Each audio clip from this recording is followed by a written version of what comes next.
Do you have the strength to sweep aside this world and build it anew? I must! Welcome back, you filthy exiles. So GGG is managing our expectations, or player expectations. But let's talk about that topic.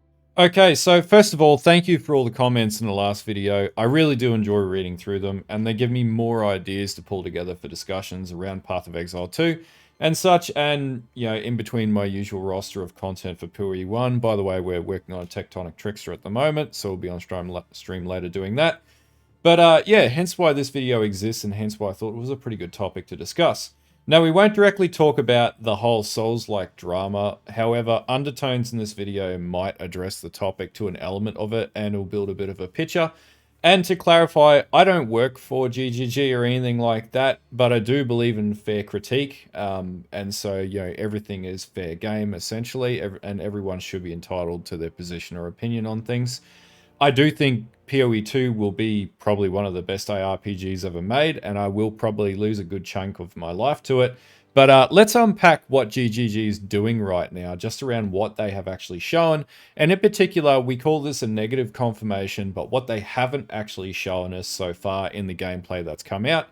And that's what I find is the most interesting sort of topic to discuss, because there's definitely a lot in what's been not shown that we haven't yet seen. And it's exciting because there's so much mystery around what's going to come with Path of Exile 2. But anyway, let's delve into this topic and have a good chat about it.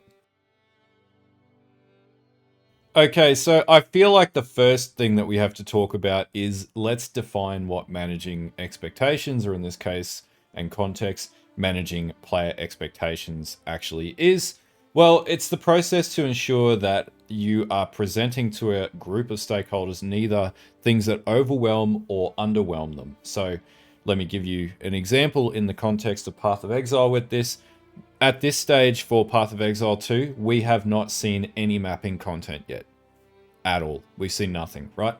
We don't know what it looks like. We don't know how it's actually going to play. We don't know what the speed of the game is.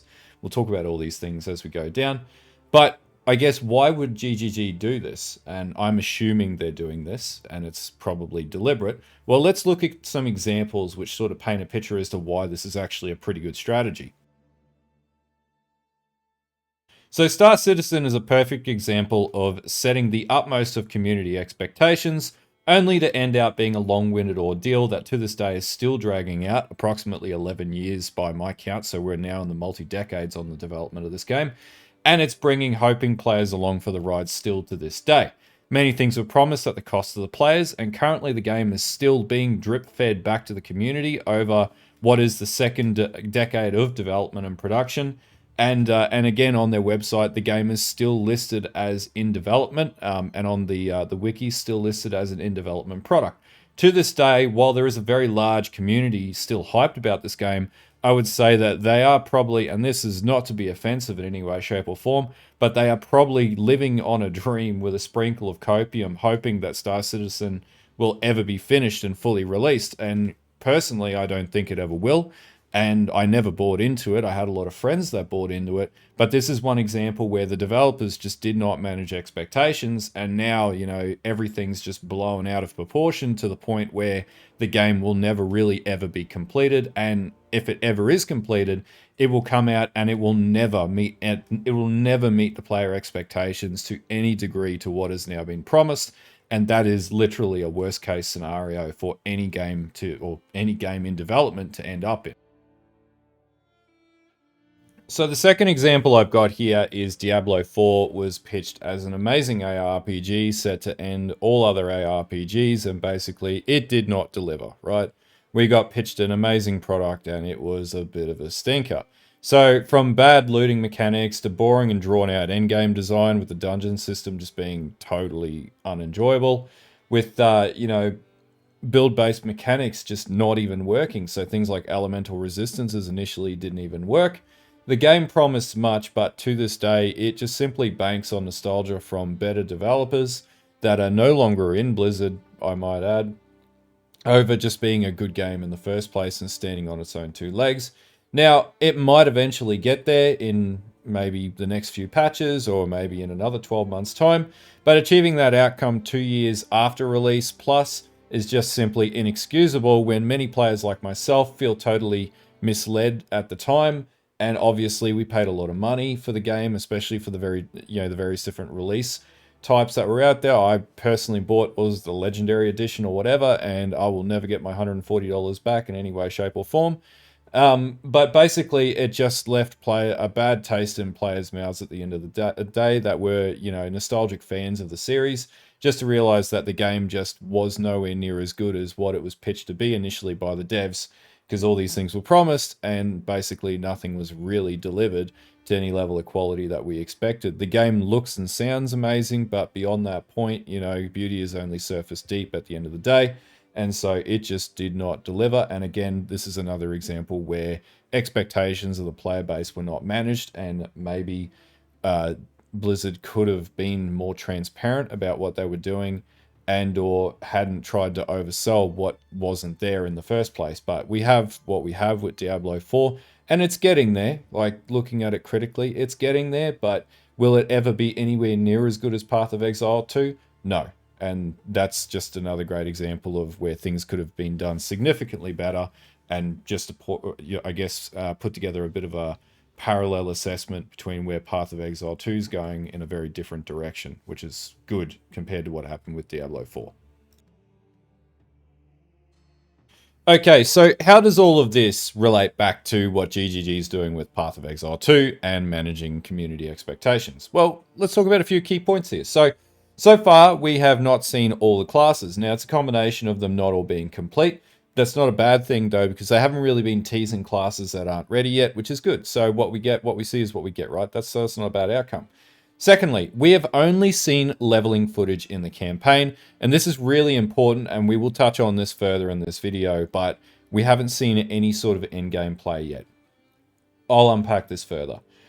So beyond this, we haven't actually seen any builds. So what we've been shown is pre-made configuration that showed, a testing of skill combinations and gems and some of the new features with gems and how they work. But we haven't really seen anything put together in a cohesive build at this stage, or anything that even resembles anything close to a build at this point of the game. We haven't seen any curated lists of uniques or anything that would give us any illusion or allude to any further developments of mechanics in the game.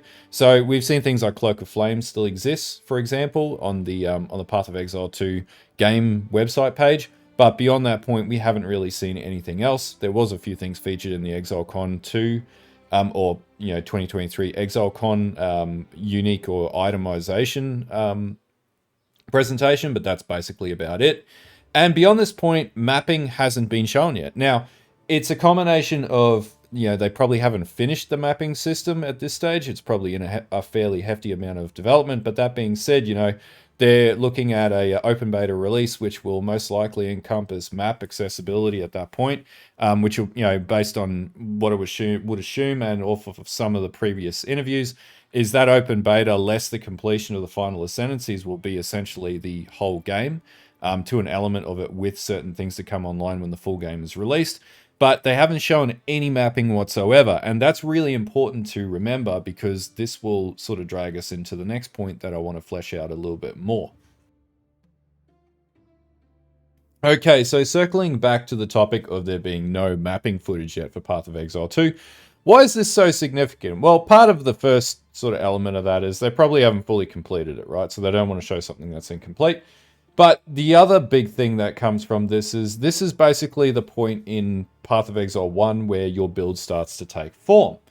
And, if we break this down into an hour comparison, you would spend, say, 300 hours, for the average, POE dungeon dweller to be playing a character in a league, right? That may not be the case for more sort of, average players or whatnot, but on average, let's say 300 hours is your average gameplay time for a character, right? So of that, you would spend 7 to 10 hours in the campaign. Now, if all we've seen so far is the campaign footage, and Path of Exile 2 is as big equivalent to, or even close to, what Path of Exile 1 is, or encompasses a number of its elements with a whole heap of new elements, That means that so far, like from a content level and with what we've seen less than 5% of the content of what the game actually has to offer, right? So, or the total gaming experience of playing Path of Exile 2 from start to end game. So, the other thing to make a comment here is that for those who know Path of Exile, as myself and many others, the campaign is simply just a tutorial. The game really starts when you hit tier 1 maps. Like, that's when you start to actually play into a build more or less. You don't generally start to build your build. You know, some builds like RF will start in the campaign leveling process, and we do know that's in Path of Exile 2. But yeah, so far we haven't seen tier 1 maps or anything like this. So we really don't know anything about the game speed. So I see a lot of comments that are around, oh, it looks really slow, looks really clunky. But we haven't seen anything in the end game. In many circumstances with Path of Exile 1, yeah, the campaign is always way slower. Your characters move significantly slower. There's no such thing as really zoom in the campaign. Like, there are leveling uniques and things like that you can use. But generally, the campaign is relatively slow. Your character looks like a bit of a sloth, right? Well, we haven't seen any content in the end game to be able to disprove that Path of Exile 2 would actually be quite a fast game. And in fact, there are character archetypes like the monk, for example, let's pick on that one, that I suspect will actually be really high octane, high speed characters. We also haven't seen anything to do with build balancing or advanced mechanics or interactions or anything to do with unique impacts on different builds or anything like that, or the builds themselves. So, you know, we really don't know anything about Path of Exile 2, and I would say that's relatively deliberate in design, and I actually don't think that that's a bad thing at all, and in fact, I think that's actually one of the best things about the approach that GGG's taken in marketing Path of Exile 2 to date. And I should clarify the reason why I think this is actually really good. So basically, what GGG is doing is just giving us a taste of what things look like when you first log into the game. And that's basically all the marketing materials really show us. But behind this is the mystery of where will this go and how far can you really push this? And we don't actually know the answer to that question. And they haven't shown us anything that would prove to us that even they know the answer to that question. As a community, we already know what GGG can do from Path of Exile 1. So, you know, there's that bankability that we have an expectation and we trust them because they have earned our trust over the years, that we know where Path of Exile 2 is likely going to go. So using some common sense here, we know something is there. We know it's probably going to be quite robust, but half of the fun of the adventure of Path of Exile 2, the way that I see it, will be finding out what will and won't work and just how crazy the game might actually get. And I sort of like that idea of not being shown everything straight up. And it's also one of the reasons why I generally steered clear of playing demos and like early accesses and things like that, because I actually personally really enjoy the experience of figuring out how the end game works and how builds work and things like that.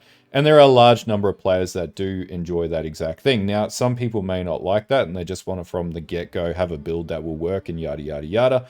But you've also got to appreciate that this is a new game coming out and nobody's really going to know anything. We're all going to be in the dark and we're all going to be on the same footing. So it's not really like a competition sort of thing. It's really like we're all together in this and it's up to us as a community to band together and create something really cool. So overall, where I'm at with this is I actually don't mind that GGG's taken the approach that they've taken, where they've given us all this mechanical, sort of technical breakdown and walkthrough and things like that in the campaign. Now, I see a lot of comments around criticisms around game speed and, you know, the game looks like it's going to be a slog or it's Souls-like or all this other crap, right? And the thing is, my question to you is, have you seen mapping? Have you seen the end game? Do you know what it looks like? Has GGG released anything about that for you to be able to actually make an informed decision that that should be your stance? And so I challenge you to think about that if that's your position. Or if you go, oh, it's not going to have zoom builds, I'm just going to stick to Path of Exile 1. You're perfectly entitled to have that opinion. But you also don't have all the information before you to actually draw that opinion. And unfortunately, you would not be correct in the position you've taken on it. And unfortunately, that comment I've just made is going to upset a number of people. But that's a reality. We haven't received all the information about Path of Exile 2 yet. So there's an element to where we have to come up with assumptions and apply some common sense and think about it for a second based on the precedent being set with Path of Exile 1 as to what could happen with Path of Exile 2. it's good that they haven't given us all the information, because if that were to happen, then it would set too many high expectations and people may not be as happy with the results that are provided. And so by not giving up all the juice of what's going to happen in the end game and everything, it lets people figure that out over time, and it also lets them build upon what's there. Like, they're not selling a product that is like built on golden foundations or anything like that, and then what you're actually going to get is tin foil, right? So basically what they're giving us is, you know, what they're giving us. It's not oversold, it's not over sensationalized, it just is what it is. And that's a really cogent, reasonable approach to not set too high expectations for Path of Exile 2, even though you can definitely see like they're passionate and they want it to be the game that everybody plays. They're not out there saying that it's going to be the, you know, greatest thing since sliced bread sort of approach. And I respect that approach, and I think it's the right decision to be made from a game marketing standpoint. Okay, so if you like videos like this where we go into a bit of speculative detail and the ethics behind game design and things like that, and a little bit of business speak, definitely like and sub to the channel. I don't set out to offend anyone with any of the comments in this video. I'll just clarify that position, but I'm taking this from a position of an informed decision-making stance, right? So if you don't have the information, it's hard to draw a conclusion or just assume the worst in the situation.